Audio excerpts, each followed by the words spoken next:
ब्रह्मनिधये वासिष्ठाय नमो नमः। सभी जजमान श्री महाराज जी को पुष्पमाला पहनाकर आशीर्वाद ग्रहण कराएं।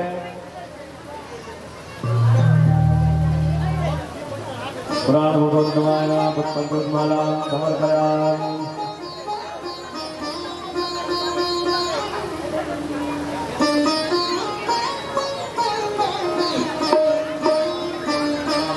सभी जजमान महाराज जी को तिलक चंदन के साथ में द्रव्य दक्षिणा भी प्रदान करेंगे।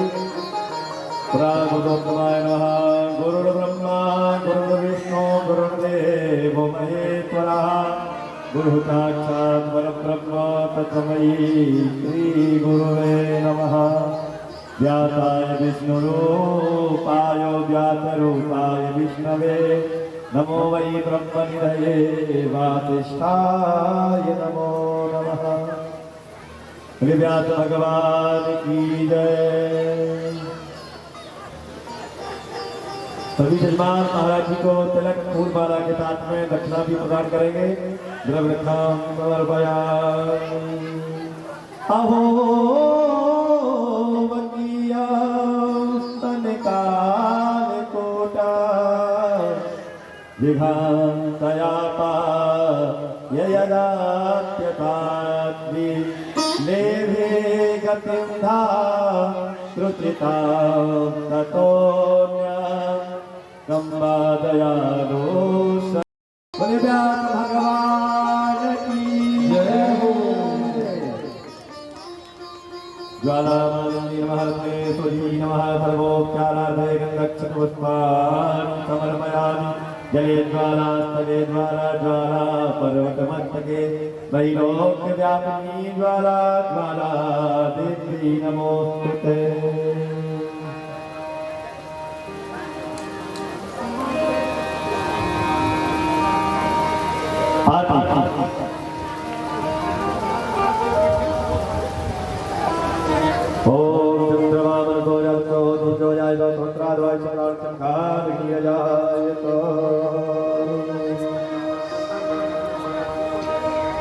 श्री भागवत भगवान की है आरती। पापियों को से है आरती। भागवत भगवान की है आरती। पापियों को से है आरती। पापियों को पाप से तारती। पापियों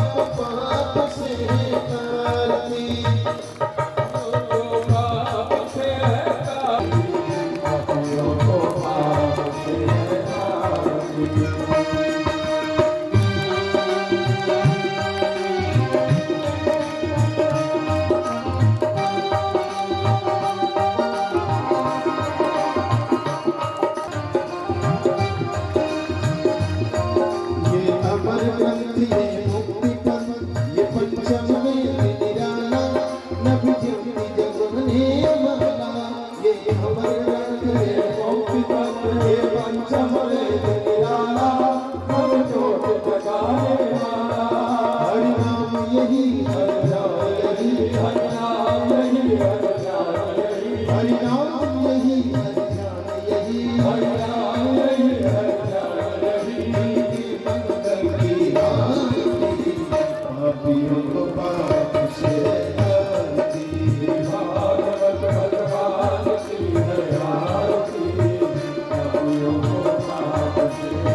हरि ओम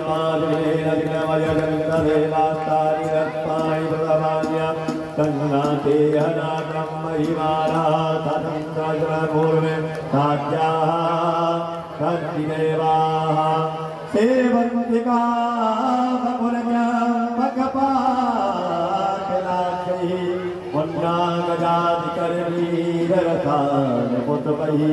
बिलवा प्रभाल तुलसी धनमांतरी बापो जयामि जगदी स्वर में प्रतीरो नाना तुरंत पुष्पाणि यथा कालोद्भवानिता पुष्पांजलिर्मया दत्तो गृहाणा परमेश्वरार्पणपुत्राय नमः शरणगमने पुष्पांजलिं समर्पयामि।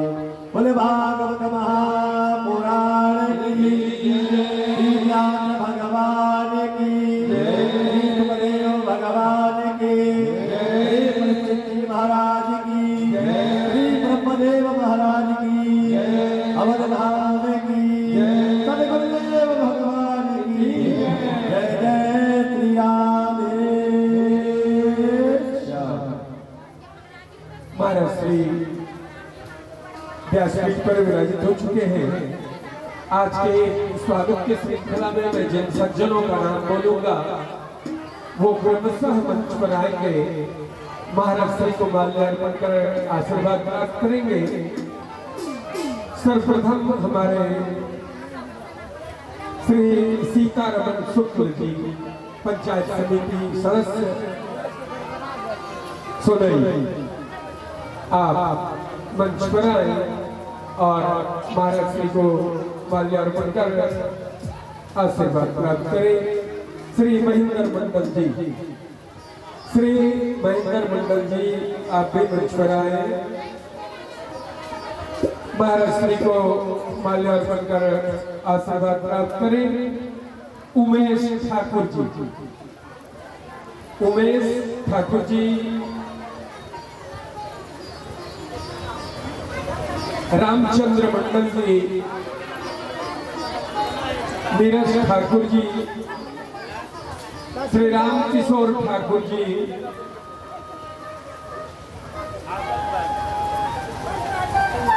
उमेश लाल शाह जी, शत्रुघ्न तिवारी जी, शायद जो लोग घर में हैं उनका ही नाम आ गया है। श्री गिरिधर मंडल जी, विनोद मंडल जी, रामकुमार ठाकुर जी। चलिए कोई बात नहीं, महाराज श्री व्यासपीठ पर विराजित हो चुके हैं। महाराज श्री के श्री चरणों में एक प्यारा सा गुरुवंदना निवेदित करते हैं, फिर महाराज श्री को मंच समर्पित करेंगे और हम आप कथा गंगा में गोता लगाएंगे।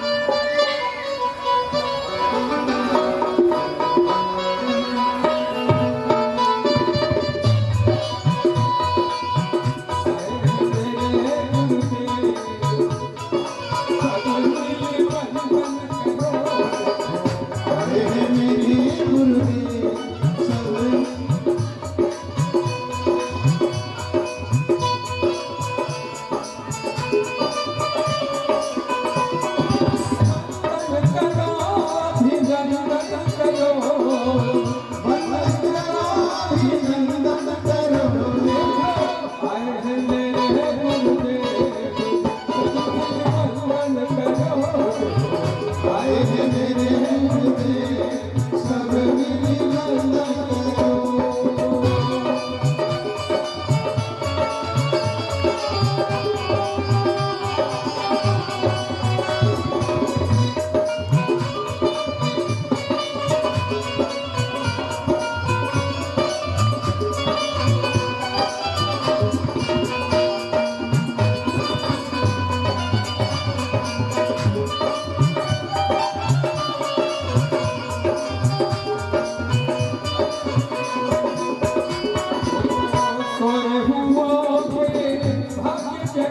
सोए हुओं के भाग्य जगाए जो चाहे उनके कष्ट मिटाए जो चाहे उनके कष्ट मिटाए ये तो सबके मांगे सब दिल मंगल करो आए हैं मेरे गुरुदेव सब मिली वंदन करो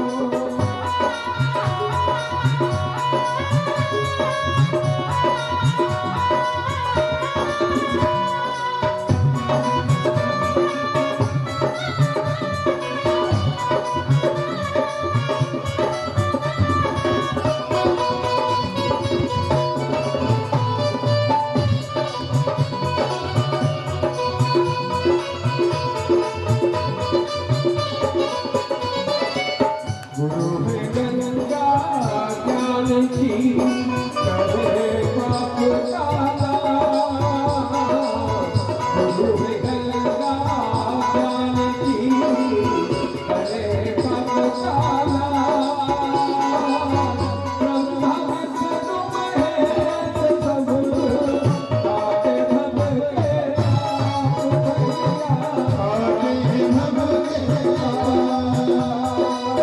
हम हमसे सारे गुरु हमारे हमसे सारे गुरु हमारे जो भी नाम से ना पुकारे ये तो सबसे मांगे थे सब मिल भगवान करो आए हैं मेरे गुरुदेव सब मिली वंदन करो आए हैं मेरे गुरुदेव सब मिली वंदन करो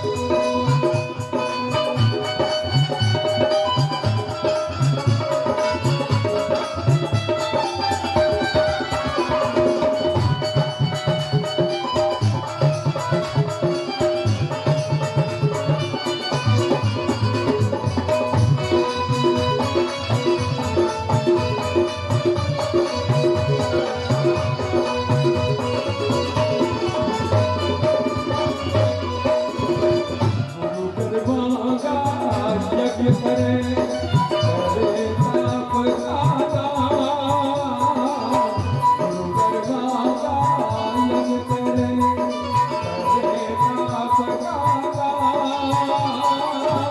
गुरु बताता महाकाल का पाप करिया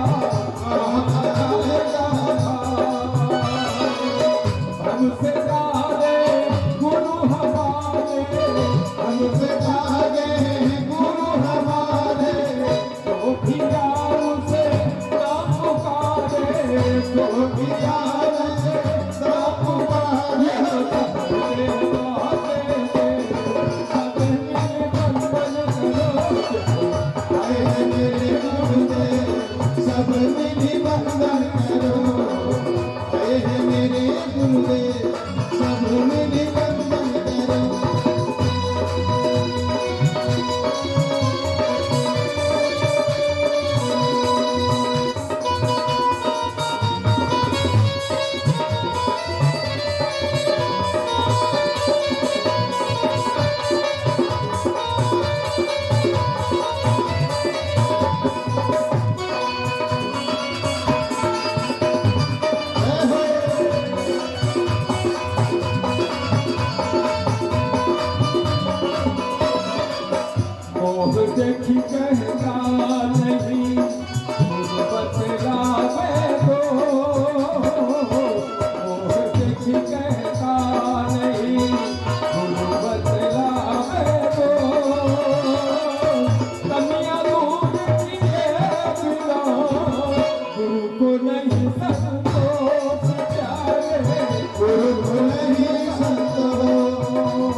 प्रार्थना है गुरुवर, हम सभी श्रोताओं को भागवत कथामृत का रसपान कराने की कृपा प्रदान करें।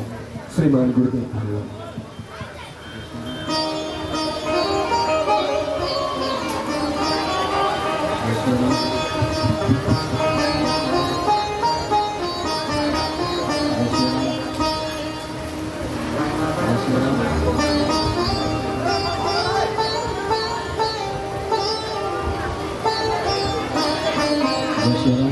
जय श्री राम,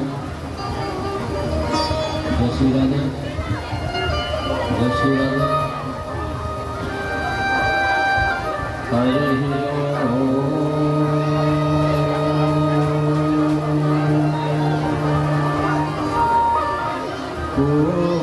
पूर्णमदः पूर्णमिदं पूर्णादि पूर्णमुदच्यते पूर्णस्य पूर्णमादाय पूर्णमेवावशिष्यते।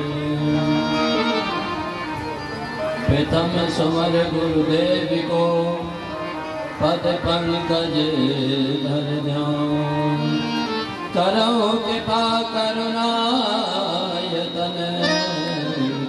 करो प्रेम से ध्यान। भवबंधन को भेंट कर लीजिए जन कल्याण, कैलाशपति शिव शंभु का धरो हमेशा ध्यान। वसुदेव सुतं देवं कंस चाणूरमर्दनं, देवी परमानंदं कृष्णं वन्दे जगद्गुरुम्। उल्लंघ्य छन्दो सलिलं सलीलं, यासोक्य महिने जनिकात्मजाय, आदेव तेने विदराय लंकां, नमामि तं पिञ्जनिराञ्जनेयम्। सीतानाथ समारम्भां श्रीरामानन्दाय मध्यमाम्, अस्मदाचार्यपर्यन्तां वन्दे श्रीगुरुपरम्पराम्। वाञ्छाकल्पतरुभ्यश्च कृपा सिन्धवे च, पतितानां पावनेभ्यो श्रीवैष्णवेभ्यो नमो, श्रीवैष्णवेभ्यो नमो। प्रेम से बोलिए भागवत भगवान की जय। श्री हनुमान जी महाराज की जय, ब्रह्मनिष्ठान की जय, दुर्गा मैया की जय, संत समाज की जय, भक्त और भगवान की जय। जय श्री राधे श्याम। अखंड ब्रह्मांड नायक परात्पर पारब्रह्म परमेश्वर, अकारण कारण वर्णमाला भक्त वांछा कल्पतरुण श्री तदुर विनिंदित पीतांबरधारी बालकृष्ण भगवान की प्रतिमूर्ति भागवत भगवान के श्री चरणों में कोटि कोटि नमन करते हुए पराभक्ति में लीन परम बलवंत मारुति नंदन श्री हनुमान जी महाराज ब्रह्म विस्तार व दुर्गा मैया के चरणों में नमन वंदन प्रणाम करते हुए सदगुरुदेव भगवान के चरणों में नमन वंदन प्रणाम करते हुए ग्रामीण क्षेत्रीय देवी देवताओं को वंदन करते हुए अयोध्या धाम से पधारे हमारे आचार्य वैदिक गुरु समाज, संगीत पर साथ दे रहे सभी कलाकार भाई बंधु, श्रीमद् भागवत कथा में वर्णित सपत्नीक सभी यजमान व इस आयोजन में तनमन धन से सहयोग करने वाले इस आयोजन की कमेटी के सभी नौजवान संग साथी, वयोवृद्ध, नन्हे मुन्ने बाल गोपाल, सीता सावित्री सती अंशया के चरित्र को चरितार्थ करने वाली ममतामयी माताएं बहनें, भक्तों के हृदय में ही भगवान का वास होता है। ऐसे सभी भक्तों को सिया राम मैं सब जग जाने सिया राम सब जग जाने सब जग जाने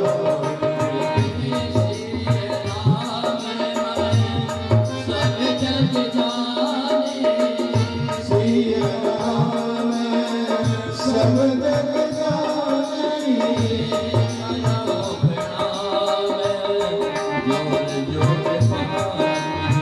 करहु प्रणाम जग पाए सिया राम में सब जग जानी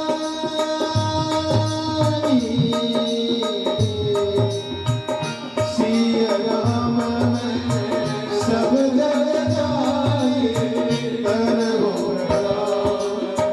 प्रणाम जग पाए करहु प्रणाम जग पाए।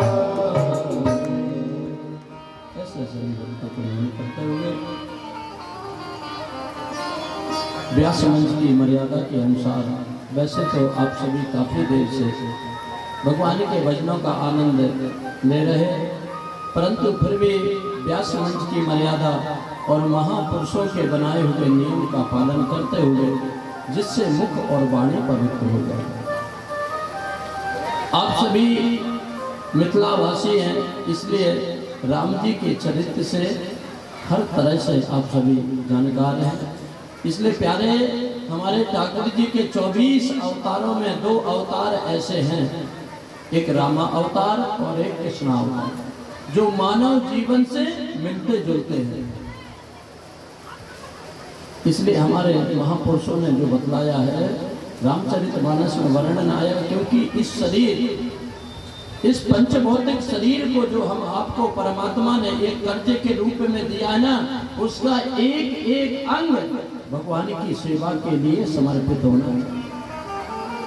भगवान ने अगर यह मुख दिया किसी लिए दिन भर भोजन करने के लिए नहीं, जा मुख राम नाम नहीं आवा ता मुख ब्रह्मा व्यर्थ बना। इसलिए मुख वाणी को पवित्र करने दूर भगवत नाम संकीर्ण सभी लोग मिलजुल करके मस्ती के साथ झूम करके तालियों से सेवा करते हुए श्री राधे राधे गोविंद गोविंद राधे श्री राधे राधे गोविंद गोविंद राधे राधे गोविंद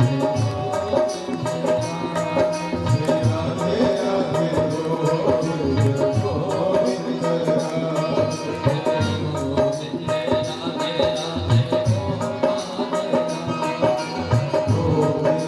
राधे राधे गोपाल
ग्रहण करने एक बार भी माता पिता की तरफ मुड़ करके नहीं देखे, भगवान का भजन करने के लिए निकल गए। करे सूत जी महाराज कहते हैं, शौनकादिक ऋषि जो आपने प्रथम प्रश्न पूछा मानव का क्या धर्म होना चाहिए, तो मानव का परम धर्म यह है कि जन्म लेते ही हम आप अगर बचपन से ही भगवान का भजन करना प्रारंभ करते हैं, भगवान की भक्ति अपने जीवन में ले आए, भगवान का सत्कर्म करना प्रारंभ कर लें, तो फिर अंतिम का चिंता करने की कोई परवाह नहीं। जब हम आप शुरू से ही ठाकुर जी का चिंतन करते रहेंगे तो हम आपको प्यारे चिंता करने की जरूरत नहीं, स्वयं परमात्मा हम आपकी चिंता करेंगे। चिंतन करेंगे तो परमात्मा जरूर भक्तों पर चिंता करें। सुखदेव जी महाराज जब भजन करने के लिए निकल गए, वेद व्यास जी महाराज का मन उदास हो गया, बुढ़ापा आ गया। अभी तक 4 वेद 6 शास्त्र 17 पुराणों का लेखन किया, 12 उपनिषद, लेकिन एक पुत्र मोह में वेद व्यास जी महाराज का मन अशांत हो गया, दुखी हो गए। करें तो क्या करें? अंतिम समय सोचा था कोई एक सहारा मिलेगा, वो भी मुझे छोड़ करके चला गया।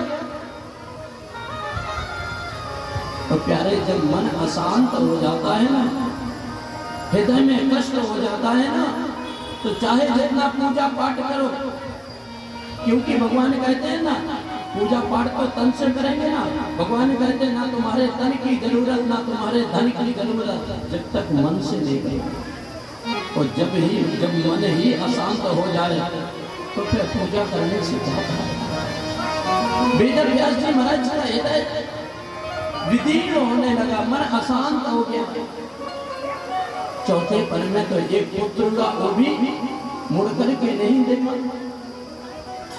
जब वेद व्यास जैसे महापुरुष अशांत हो जाते हैं, उनके मन में तरह तरह की उद्वेदनाएं प्रारंभ हो जाते हैं, तो प्यारे परमात्मा को प्राप्त करने का मार्ग है संतों का सत्संग। देवर्षि नारद जी ने देखा वेद व्यास जी ने 17 पुराणों का लेखन किया, 4 वेद 6 शास्त्र 12 उपनिषद, फिर भी मन में शांति नहीं। क्योंकि प्यारे जैसे आजकल के लोग जीवन भर संपत्ति अर्जित करते फिर भी उनके मन में शांति नहीं होती।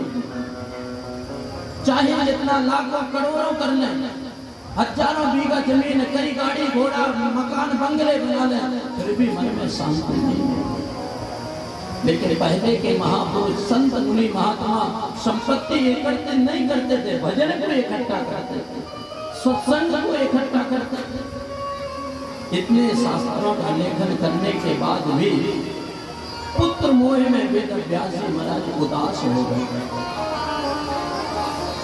और जब मन अशांत हो जाए ना प्यारे, तो संतों के चरणों का आश्रय है। देवर्षि नारद जी का आगमन होगा।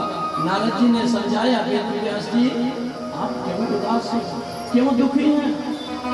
अरे आपने कई शास्त्रों का लेखन किया और आपके द्वारा लिखे हुए शास्त्रों से ही व्यक्ति को मार्गदर्शन मिलेगा, और आप ही उदास हैं। वेद व्यास जी ने कहा क्या कहें, एक बेटा था वो भी संन्यास को चला गया, किसके सहारे जिए, कौन सहारा है बुढ़ापे का? देवर्षि नारद जी ने कहा व्यास जी जब संसार का सहारा टूट जाए ना, तब संतों और भगवंत का सहारा लेना चाहिए। सत्संग का सहारा लेना चाहिए। आप जब तक श्रीमद् भागवत महापुराण का लेखन नहीं करेंगे आपके मन में शांति नहीं मिलेगी। व्यास जी ने साफ मना कर दिया, नहीं माना, इन नेत्रों में अब वो रोशनी नहीं, शरीर मन अशांत है, शरीर में साहस नहीं, अब मैं कुछ भी नहीं लिख सकता। तब देवर्षि नारद जी ने कहा, आप संतों के चरणों का आश्रय लें। इस कथा से प्यारे यह शिक्षा लेना चाहिए कि जब मन अशांत हो जाए ना, मन दुखी हो जाए, परिवार में क्लेश शुरू हो जाए, परिवार में एकता समाप्त हो जाए, आपका परिवार में सम्मान समाप्त हो जाए, तो आप संतों के चरणों का आश्रय या भगवंत की कथा का आश्रय। आज देवर्षि नारद जी ने कहा, आप कह रहे मैं 18वां पुराण नहीं लिख सकता, क्यों नहीं? जो काम संसार में संभव ना हो सके वह संत की कृपा से देवर्षि नारद जी ने यहाँ पर अपने पूर्व जन्म की कथा श्रवण कराई। व्यास जी आप कह रहे मैं नहीं लिख सकता 18वां पुराण, क्यों? मुझे देखो। नारद जी ने कहा, मुझे देखो, मैं दासी पुत्र था, पूर्व जन्म में मैं दासी पुत्र था। मेरी माँ संत महात्माओं के आश्रम में झाड़ी पोछा का काम करती थी, बर्तन बनते थे, जिसे आज के समय में नौकरानी कहते हैं। नारद जी की माँ पूर्व जन्म में दासी थी। बचपन में ही नारद जी के पिताजी स्वर्ग को चले गए। माँ का एकमात्र सहारा बेटा नारद था। जहाँ भी जाती थी, संतों के आश्रम में झाड़ू पोछा करने जाती थी, बर्तन मलने जाती थी, बेटे को गोद में लेकर के जाती थी, स्वयं प्रणाम करती थी और अपने बेटे को भी प्रणाम करना सिखाती थी। स्वयं सत्संग में जाती थी तो अपने बेटे को भी सत्संग में ले जाती थी, स्वयं भजन करती थी तो बेटे को भी राम राम कहना सिखाती थी। नारद जी ने कहा, जब मैं कुछ बड़ा हुआ, एक दिन मेरे यहाँ बहुत से संतों का आगमन हुआ, मेरे गांव में कथा का आयोजन हुआ। मैं नित्य कथा सुनने जाती थी, अपने बेटे को भी ले जाती थी, लेकिन वह कथा सुनते सुनते मेरे बेटे के जीवन में ऐसा बदलाव आया कि एक दिन वह संत के साथ स्वयं महात्मा बनने के लिए आया। मेरी माँ ने देखा कि कहीं मेरा बेटा महात्मा, पति तो पहले चले गए, एकमात्र बेटा है, अगर वही महात्मा बन गया तो फिर मेरा सहारा कौन होगा? अकेले में संत के पास मेरी माँ जाकर के रोने लगी, महाराज मेरे बेटे को ऐसा संस्कार मत देना जो मेरा सहारा छीन जाए। मैं सोचता था जिस दिन महात्मा कथा पूरी करके जाएंगे मैं भी महात्मा के साथ जाऊंगा, लेकिन माँ का सहारा ना छूट जाए, इसलिए वह महात्मा बिना बताए ही चले गए। मुझे उस दिन बड़ा दुख हुआ, लेकिन क्या करूं, मैं छोटा था। कुछ समय के बाद एक ऐसा समय आया कि एक दिन मेरी माँ भी मुझे छोड़ करके चली गई। नारद जी ने कहा, जब मेरी माँ मुझे छोड़ के चली गई तो उस समय मेरे नेत्रों से दो प्रकार के आंसू निकले। दाहिने नेत्र से गर्म आंसू निकला। गर्म आंसू कब निकलता है? जब आप दुखी मन से रोएंगे। आपके जीवन में जब दुख होगा, परेशानी होगी, उस समय आपके आंखों से जो आंसू निकलेगा वह गर्म होगा। दुख का आंसू गर्म होता है प्यारे, और खुशी प्रसन्नता का आंसू शीतल ठंडा होता है। जन्म देने वाली माँ मुझे छोड़ के चली गई और बायां नेत्र से शीतल आंसू निकला, ठंडा आंसू। क्यों? क्योंकि उस समय मैं महात्मा के साथ जा रहा था तो माँ ने रोक लिया था। अब मुझे महात्मा का संगत करने से कोई रोकने वाला नहीं है, अब मैं स्वतंत्र हो गया। नारद जी ने कहा, व्यास जी जब दासी पुत्र से इन संतों की कृपा से आज मैं देवर्षि नारद बन गया, तो आप श्रीमद् भागवत महापुराण क्यों नहीं लिख सकते? इसलिए कहा जाता है प्यारे कि सत्संग से ही व्यक्ति के जीवन के संस्कार बदलते हैं। बैठो संतों में जाके मन को भजन में लगा के राम मिल जाएंगे, श्याम मिल जाएंगे। संतों में जाके मन को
प्रभु को मिटा के राम जय हो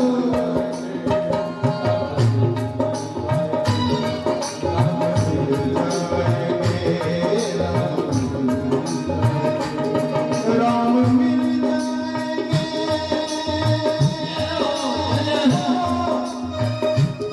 राम मिल जाएंगे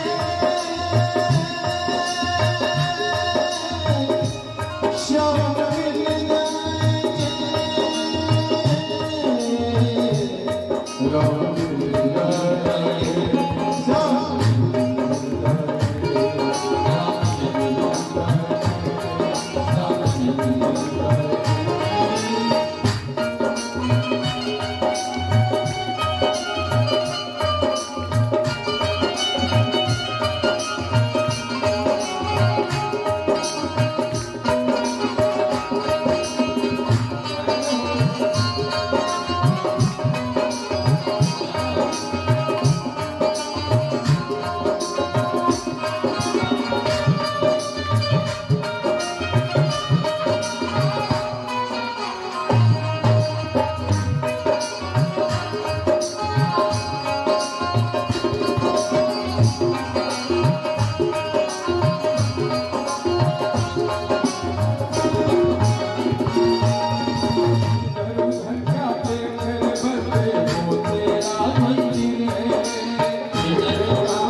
देवर्षि नारद जी ने ऐसे संतों की महिमा को बतलाया कि वेद व्यास जी महाराज की समाधि लगते थे।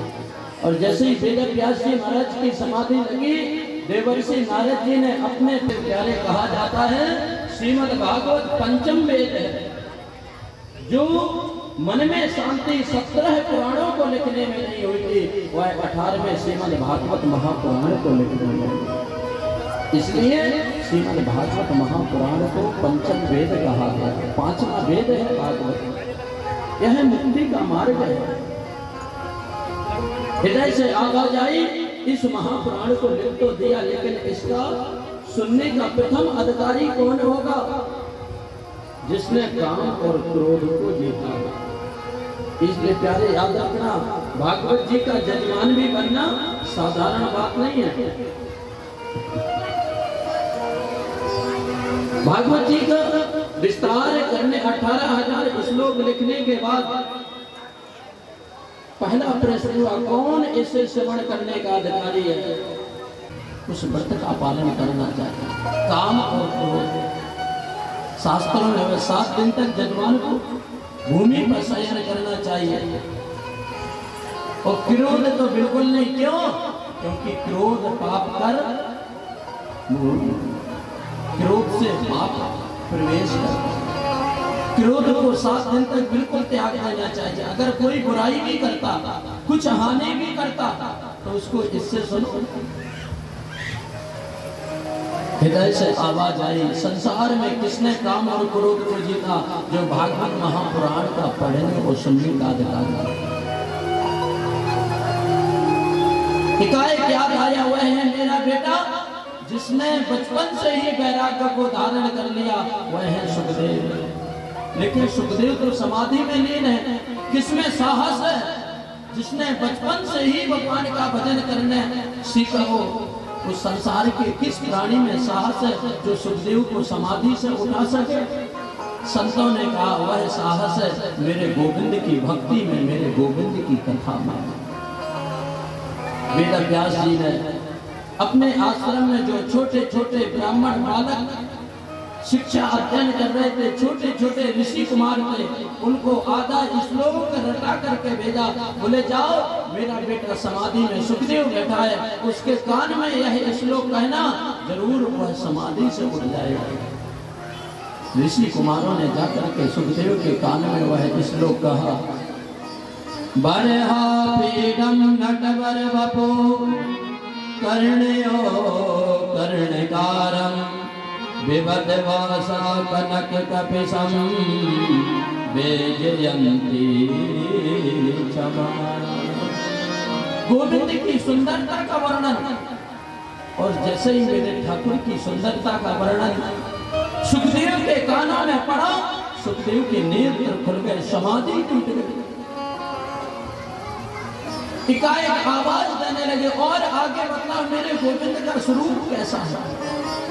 ऋषि कुमारों ने कहा, महाराज मुझे इतना ही आता है। आगे किसे आता? बोले आगे तो आपके पिता व्यास जी को आता। फिर सुखदेव ने सोचा, अगर पिता के पास गए तो संसारिक मोह ममता पकड़ लेंगे, भगवान के भजन से दूर हो जाएंगे, पुनः समाधि में चल जाए। संसारिक मोह ममता नहीं, क्योंकि भगवान के सामने शर्त रखा कि अगर संसार में जाऊंगा तो प्रभु आपकी माया पकड़ लेगी। सुखदेव दोबारा समाधि में चल गए। व्यास जी ने पूछा, क्या मेरा बेटा उठा? बोले महाराज समाधि तो टूटी, लेकिन आगे का श्लोक आता ही नहीं। दोबारा दूसरा श्लोक ऋषि कुमारों को रटा करके भेजा, जाओ मेरे बेटे के कान में कहो। और प्यारे, अभी तक तो गोविंद की सुंदरता का, गोविंद के स्वरूप का वर्णन सुखदेव ने सुना था, और जैसे ही मेरे गोविंद के करुणा का वर्णन सुना, मेरे ठाकुर कितने करुणा निधान है, कितने दयालु हैं। अगर कोई गोविंद को गाली भी देता है ना, तो मेरा ठाकुर उसे भी अपना लेता है। अगर मेरे गोविंद को कोई मारने के लिए भी आता है ना, तो उसे भी गोविंद सीने से लगा लेते, मुक्ति प्रदान कर ले। जो सभी आवा शरणाए रखियो ताई प्राण की। ऋषि कुमारों ने जाकर के सुखदेव के कान में वह श्लोक कहा, जिसे सुनकर के सुखदेव ने दौड़ लगा दी। अहो भगिया स्तनम काल कोटा जिघासया पार यादव सामे स्तनम काल कोटा जिघासया पार यादव सामे अहो भगिया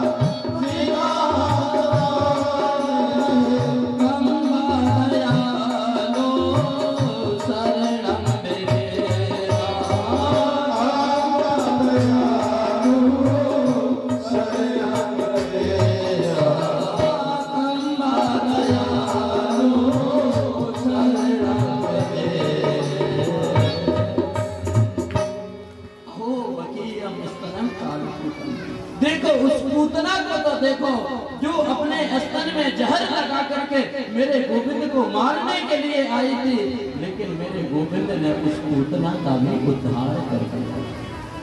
कितने दयालु हैं, कितने कृपालु हैं मेरे गोविंद। यह सुनते ही श्री सुखदेव जी महाराज दौड़ पड़े। क्यों? जहाँ काम तह राम नहीं, जहाँ राम तह काम। प्रभु की दयालुता देख करके, प्रभु की करुणा को सुन करके सुखदेव ने दौड़ लगा दी।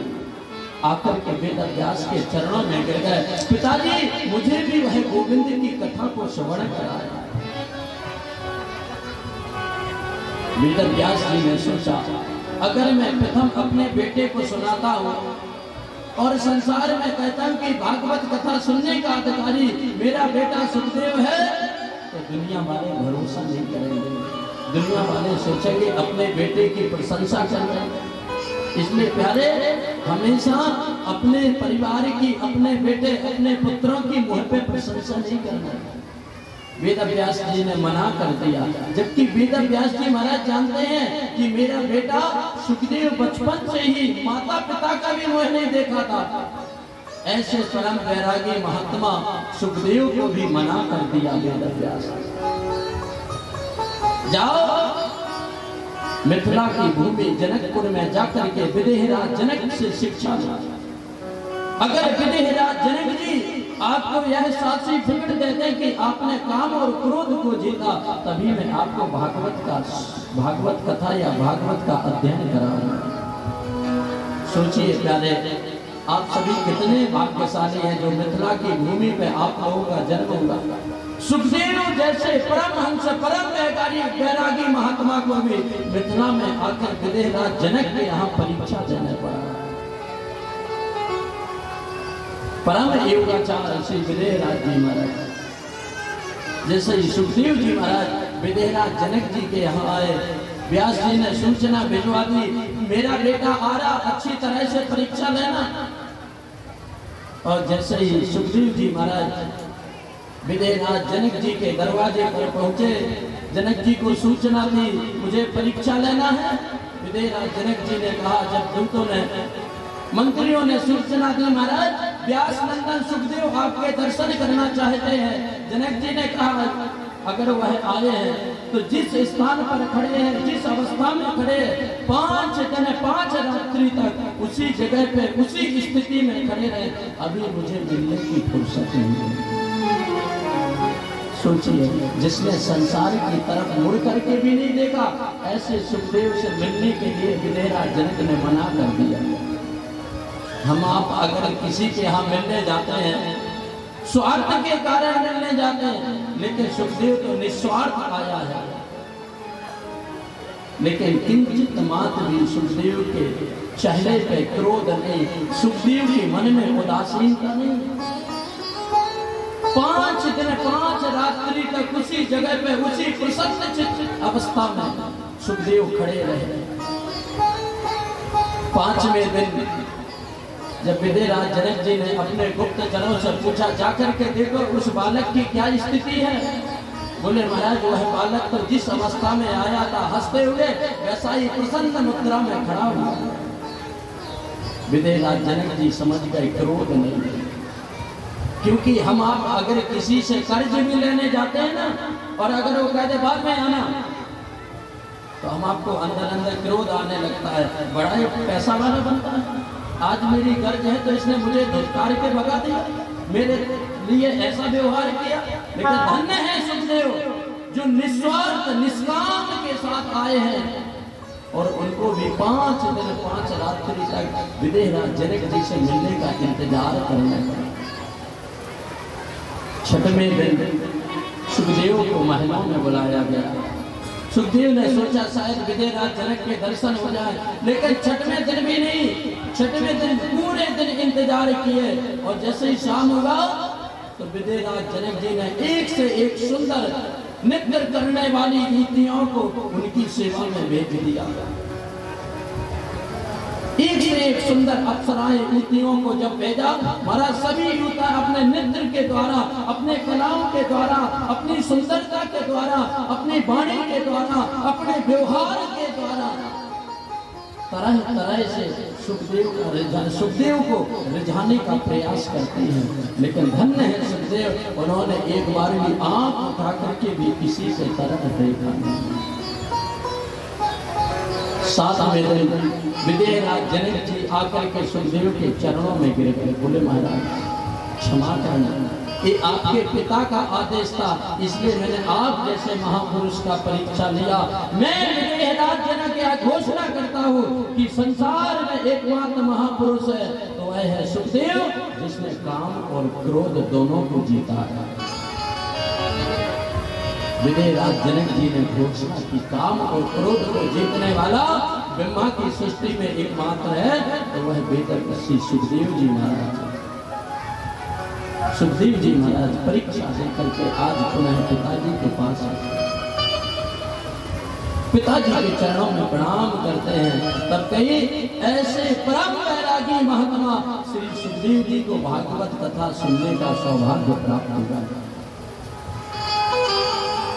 श्री सूत जी महाराज कहते हैं, शौनकादिक ऋषि ऐसे परम वैरागी सुखदेव ने जब भागवत कथा राजा परीक्षित को श्रवण कराई, तब कहीं राजा परीक्षित का मुक्ति हुआ, उद्धार हुआ। इस कथा से यह शिक्षा है कि भागवत कथा कहने वाला किस तरह का होना चाहिए। मैं तो खुले मंच से घोषणा करता हूँ कि आजकल जो माताएं बहनें व्यास मंच पे बैठने लगी, सुखदेव जी के जीवन की कथा को उठा करके देखो कि व्यास कैसा होना चाहिए। लेकिन समय परिवर्तन से जब व्यास सुखदेव जी के जन्म की कथा को बतलाया कि ऐसे परम वैरागी महात्मा ने जब राजा परीक्षित को भागवत कथा श्रवण कराई, तब कहीं राजा परीक्षित का मोक्ष होगा। नहीं तो कहते हैं होए नर्क में जैसे ही गुरु वैसे ही। इसलिए कहते हैं प्यारे पानी पीना छान के, और बाकी को आप लोग समझदार हैं।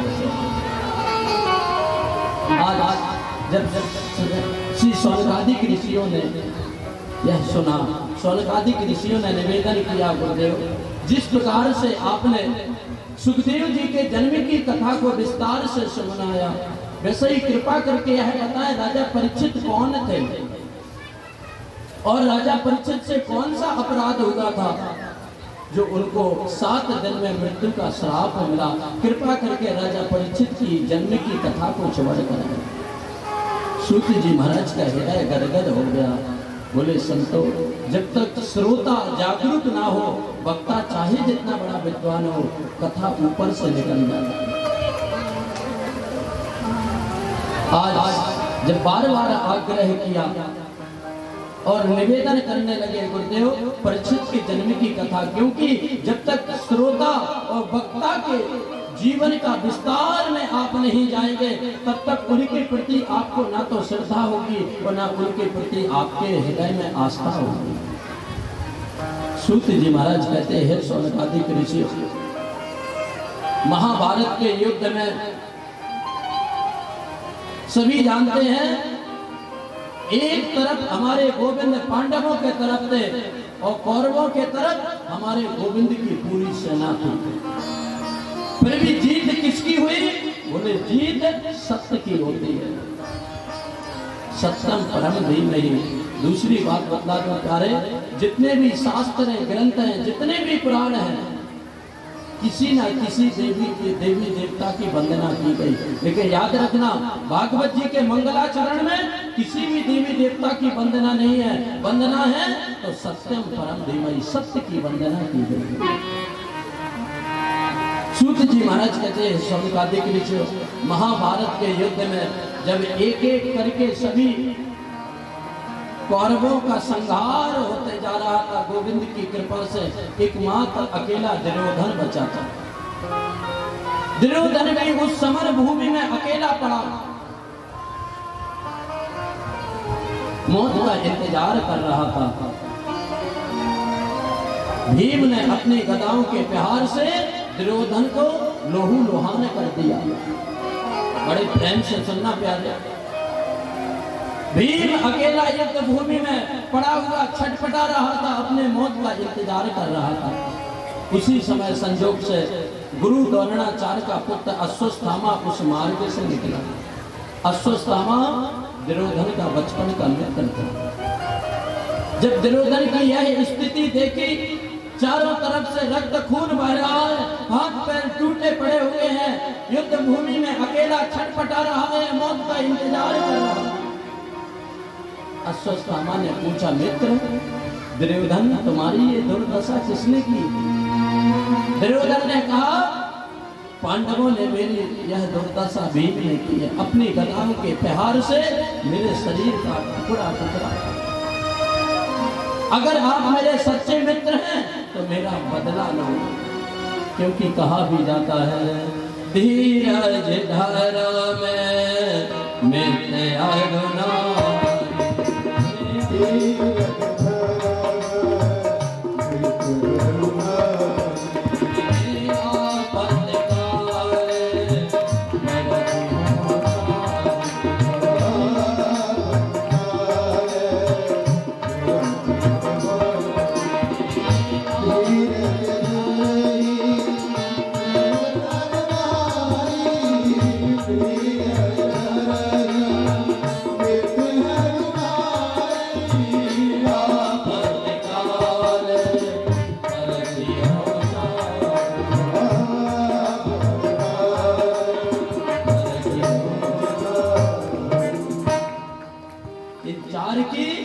बुरे वक्त में परीक्षा लेना चाहिए, उनका सहयोग लेना चाहिए। दुर्योधन ने कहा, मेरा सहयोग करा, मेरा बदला लो। अश्वत्थामा ने कहा, मैं वचन देता हूँ दुर्योधन, कल का सूर्य उदय नहीं होगा और पांचों पांडवों को मैं मौत के घाट उतार दूंगा। मैं आपको वचन देता हूँ। दुर्योधन को वचन देकर के अश्वत्थामा अपने आश्रम में थे। उनकी मां कुंती सो रही थी, उनकी पत्नी द्रौपदी सो रही थी और द्रौपदी के पांचों पुत्र सो रहे थे। अश्वत्थामा ने सोचा, ये अच्छा समय है, इस सोते समय रात्रि के अंधेरा का फायदा उठा करके पांचों को मौत के घाट उतार दिया। अंधेरा का फायदा उठा करके अश्वत्थामा नंगी तलवार लेकर के आया पांचों पांडवों को मारने के लिए। मेरे कन्हैया को पता चला कि पांडव निश्चिंत होकर के सो रहे और अश्वत्थामा मारने आया। अर्धरात्रि में भगवान छड़ी लेकर के पांचों पांडवों की रखवाली कर। रात्रि में नींद खुली, अर्जुन ने देखा कि सब तो गहरी नींद में सो रहे, लेकिन मेरा कन्हैया खड़ा होकर के रखवाली कर रहा। अर्जुन ने हाथ जोड़ के कहा, गोविंद क्या आपको नींद नहीं आई? आप सोए नहीं? गोविंद ने कहा, अर्जुन शत्रु को कभी कमजोर नहीं समझना। आपको पता है दुर्योधन अभी जिंदा है, फिर भी आप निश्चिंत होकर के सो रहे। अर्जुन ने कहा, प्रभु जब आप ही परमात्मा ही मेरा रखवाला है तो फिर दुनिया वाले मेरा क्या बिगाड़ सकते थे। जा पर कृपा राम की, जिसके ऊपर परमात्मा की कृपा। भगवान ने कहा, नहीं अर्जुन, ये जगह सोने के लायक नहीं है। ये भूमि सोने लायक नहीं। कहते हैं प्यारे, भूमि का दोष बतला करके पांचों पांडवों को उठा करके मेरे गोविंद अन्यत्र स्थान पर ले गए। पांचों पांडवों को तो ले गए, लेकिन द्रौपदी सोई, कुंती सोई हुई है। द्रौपदी के पांचों अबोध छोटे छोटे बालक चादर ओढ़ करके सोए हुए हैं। अश्वत्थामा आया रात्रि में और एक ही तलवार से पांचों द्रौपदी के बालकों का गर्दन धड़ से अलग कर दिया। पांचों पुत्रों को वध कर दिया, गर्दन काट के अलग कर दिया। और पांचों पुत्रों की गर्दन कपड़े में लपेट करके दुर्योधन के सामने चला गया। दुर्योधन, मैंने तुम्हारा बदला ले लिया। तुम एक पांडव की बात करते थे भीम की, मैंने पांचों पांडवों को मौत के घाट उतार दिया। दुर्योधन बोला, मुझे भरोसा नहीं, क्या प्रमाण है कि आपने पांचों पांडवों को मार दिया? अश्वत्थामा बोला, मैं पांचों पांडवों की गर्दन काट करके लाया हूं, देखो ये है गर्दन। और प्यारे, जैसा ही दुर्योधन ने वह कपड़ा खोल करके देखा तो पांचों पांडव नहीं, अर्जुन के पांचों पुत्रों की गर्दन थी। जैसे ही गर्दन को देखा, इतना उसके हृदय में दुख हुआ। बोला, अरे अश्वत्थामा, तूने ये क्या किया? कौरवों के तो कुल का दीपक बुझ चुका था, तूने तो पांडवों के ही कुल का दीपक बुझा दिया। पांडवों को नहीं, तूने तो द्रौपदी के पुत्रों को मारा। इतना दुर्योधन को दुख हुआ कि धड़ाम से जमीन पर गिरा और मृत्यु को प्राप्त हो गया। सुबह हुई, द्रौपदी ने जब देखा कि मेरे अबोध बालकों का वध हो गया, सोचिए उस मां के हृदय पर क्या बीती। द्रौपदी के नेत्रों से अश्रुपात होने लगे, छाती पीटने लगी, करुणा के साथ रुदन करने लगी।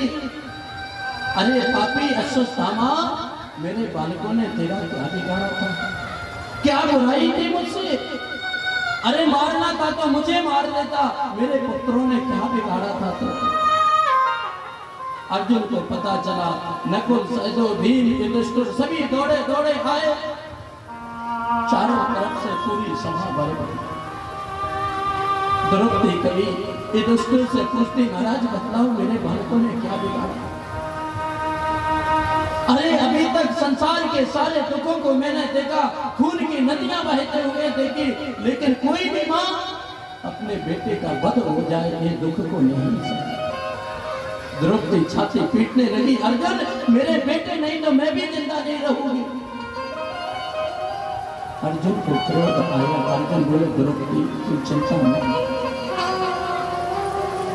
अश्वत्थामा चाहे आसमान में छिपे, चाहे आकाश में रहे, चाहे पाताल में रहे, मैं उसे जिंदा नहीं छोड़ूंगा। अर्जुन ने गांडीव धनुष उठा लिया। जिसने मेरे 5 पुत्रों का वध किया, ऐसे पापी को जिंदा रहने का अधिकार नहीं। अर्जुन जैसे गांडीव धनुष लेकर के आगे बढ़े, अश्वत्थामा ने देखा कि अर्जुन मुझे मारने के लिए आ रहा है। तुरंत अश्वत्थामा ने ब्रह्म अस्त्र का प्रयोग कर दिया। और जैसा ही ब्रह्म अस्त्र को आते हुए देखा, कैसे? बोले, जैसे जब हमारे हनुमान जी महाराज जानकी जी को खोजने के लिए लंका में अशोक वाटिका में गए, सभी राक्षसों का संहार करते हुए जब मेघनाथ ने देखा कि स्थिति बिगड़ जाएगी, तो तुरंत मेघनाथ ने भी हनुमान जी महाराज के ऊपर ब्रह्मास्त्र का प्रयोग कर दिया। हनुमान जी ने सोचा, जो न ब्रह्म में सर माने हो, महिमा मिटे अपना। मेघनाथ की क्या हिम्मत जो हनुमान जी को बांध सके। हनुमान जी महाराज ब्रह्मा जी की मान्यता देने के लिए स्वयं बंध गए। उसी प्रकार अर्जुन ने देखा सामने से ब्रह्मास्त्र आ गया और ये ब्रह्मास्त्र मुझे जला करके राख कर देगा, अब कोई बचाने वाला नहीं है। अर्जुन हाथ जोड़ करके गोविंद से प्रार्थना करने लगे, हे गोविंद मेरी प्राण रक्षा करो। पाहि पाहि महायोगिन देव देव जगतपते ज्ञानम तद्भयम पश्ये यत् में तु परस्परम। आई नाम हे गोविंद मेरी प्राण रक्षा करो, वे ब्रह्मास्त्र मुझे जला करके राख कर देगा।